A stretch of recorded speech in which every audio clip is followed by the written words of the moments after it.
there is a problem in America. There is a problem in Britain. There's a problem in the West where we are letting our hate win, and we have to stop that. I don't know. Do I you would say it's the disagree? complete opposite. The complete opposite.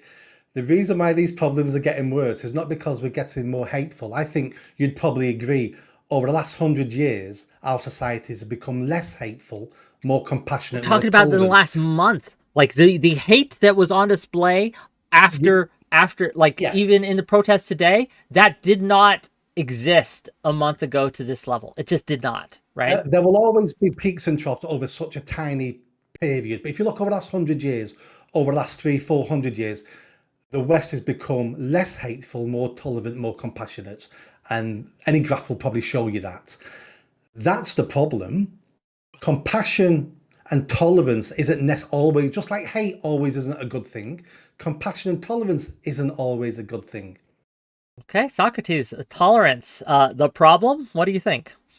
Yeah, so I wasn't planning to, but I like this Eli Wiesel tweet tweet who wrote, people who don't know him, he was a Holocaust survivor, wrote books about his experience, and he said that the opposite of shoot, let me try not to butcher this quote. We'll see if I can do it. He said that the opposite of love is not hate. The opposite of love is apathy. And so I think hate begets hate, begets violence. Can never get peace. You know, if one group of people is trying to kill down to, you know, every last man, woman, child of another group, and they're trying to do the same, there's no point for them to shake hands and say, okay, let's cool off, let's not kill each other. I think it's wonderful that Germany still exists, and you know the German That's people. why wars need to be won. That's the lesson Well, they of the need last to be 100 years. won. We don't win wars anymore now. We don't solve a problem. We call for a ceasefire and then we allow it all to bubble up again, and then it all kicks off again. And that's what we keep doing with What do you mean our solve a conflicts now. problem? Like this sounds like a call to like just end the other side entirely, right? Would that solve the problem? I guess, but I don't want to live in that world where we just the other side, we're just going to wipe them out. I think that's a Do you bigger think we could problem. have Does that make sense? negotiated with? Do you think we could have negotiated with Adolf Hitler? No, I mean, I think someone like Hitler or with the Nazi No, regime. but we I didn't don't think need to. there's We didn't. Germany still exists. yeah. Yeah, we didn't need to make Germany not exist, right? We would have done if we'd have had the technology. And that would have been a terrible thing. I think that we have shown that we did not need to erase Germany to erase Hitler, right? I think that goes to my point that had we the technology, we would have, but that would have been a crying shame. How many tens of thousands of British men lost their lives fighting in Germany so we could take Berlin? In fact, it was the Russians who lost most people taking Berlin. Yeah. And if you'd have said to me, who's more important, 10,000 UK soldiers or 20 million German civilians, I'd have said 10,000 British soldiers are more important. Yeah. Because And it's that was war. Yeah, and that was certainly the doctrine. There was firebombing of Dresden, firebombing of Dresden. There was the nukes dropped on Japan. I understand that perspective, and I'm certainly not advocating for, oh, we should have been more compassionate to Hitler. That's not at all where I'm coming from. But I'm saying that Probably shouldn't have bombed Dresden like that, though, right? Like, probably shouldn't have done that. I'm not a World War II historian. Okay, I'll take that but- brave position and brave stance that was probably unnecessary. We probably didn't need to do question that. would have been, should we have dropped the 2 bombs on Hiroshima and Nagasaki? Well, personally, I think yes, but I think that was a very different situation because again, they didn't surrender after we dropped the first bomb. The first bomb we dropped, and they tried to, even after the second bomb, the Japanese, the younger Japanese enlisted tried to coup, right? The emperor tried to break in and stop them from surrendering. So I think that was a very different situation. When it came to... Every situation was different. Sure. The war was almost over at that point, as in the tide was going one way. Japan was never going to win at that point. The reason why they dropped the bombs is because they didn't want to waste 100,000 young American lives storming beaches. And it was like, we put our people first. Again, compassion and tolerance in war means you lose. Yeah, but we didn't nuke all of it, right? We can understand that there are some things that, okay, if this is going to get us to where we want to go, quicker or easier or with less loss of life, we can look at it and we can see if that will be a thing. But what we didn't do is just glass Japan as a whole, because that would have ended the war too. But we can understand that We there are didn't have some the lines. weapons. Huh? Say one more We time. didn't have the weapon. If we'd have had 74,000 nuclear warheads at that point, You we'd think have we would bombed have more for than real? two cities. I'm not saying we would have knocked off the map. We'd have bombed more than two cities.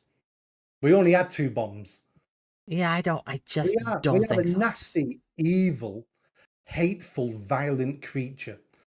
And what we need to do is realize that and then try to contain those traits in us. What we need to stop doing is pretending we can become compassionate, tolerant, loving, and let's all hold hands and let's all sing Kumbaya. And the baddies then will sing Kumbaya. And that will lead to self-destruction. We've got to contain our violence as well. Yeah, I think like you said, every situation is different. The situation that I generally find myself focused on is thinking about, so within, say, within the United States, within the UK, where we have you know, different ideological groups that are the constituents of our countries. In the US, we have, very conservative people, very liberal people, and with a big country, so people can move to, very, different states and form, very different kind of sub societies within one broader society. But I don't think there's any solution to our disagreements that involves, total warfare between us. I mean, look at you and me. I'm a much more left wing person. It seems like you're a little bit more right wing, but we have a lot that we can agree on and a lot that we can come together on, in seeing that kind of cancel culture and corporatism and attacks on free speech, and there are things that unite us with that. And when we get into that mode of hate where we see, I'm sure there's something you could say, or there's something that I could say that would make either of us emotionally think, wow, this guy sucks. I hate this guy, even for a moment. And when we can't get out of that mode, then we miss out on being able to progress. We don't have to be holding hands all the time, but sometimes we have to take up arms together. Right, within the UK, there were disagreements during World War II, but everybody took up arms to fight against this greater threat. And so And I guess that's that's the a spirit good I'm point. talking about. Yeah, it's a good point. So the point I was making then was talking about foreign enemies. Yeah. So Hmm. as in a country, what stops that is the nation state. So when you live in a nation state, as you know, we have something called patriotism. That's when you put your country first. So I disagree with many people in my country, but they're still my fellow countrymen and women. Yeah. And they have a right to express their views. They have a right to take my country in a direction I don't want them to take it.